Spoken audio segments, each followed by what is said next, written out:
বিক্ষোভকারী। দেশজুড়ে অবরোধ কর্মসূচির অংশ হিসেবে অবস্থান নেন তারা। আন্দোলনকারীদের ছত্রভঙ্গ করতে টিয়ার গ্যাস নিক্ষেপ করে পুলিশ। দফায় দফায় সংঘাতে জড়িয়ে পড়ে দুপক্ষ। আটক করা হয় বেশ কয়েকজনকে। সতর্কতা জারি করা হয় ট্রেন স্টেশন ও বিমানবন্দরে।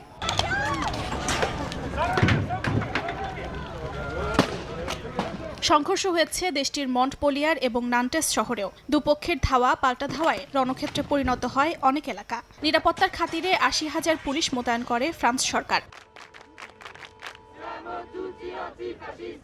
সরকারি নীতি এবং সামাজিক অসন্তোষের প্রতিবাদে গেল মে মাসে ফ্রান্সে শুরু হয় আন্দোলন। শুরুতে ডানপন্থী অনলাইন গ্রুপগুলো বিক্ষোভ করলেও বর্তমানে বামপন্থী ও চরম বামপন্থীরা এই আন্দোলনের নেতৃত্ব গ্রহণ করেছে। লাখ লাখ মানুষ এই অবরোধ কর্মসূচিতে অংশ নিতে পারে বলে ধারণা করা হচ্ছে।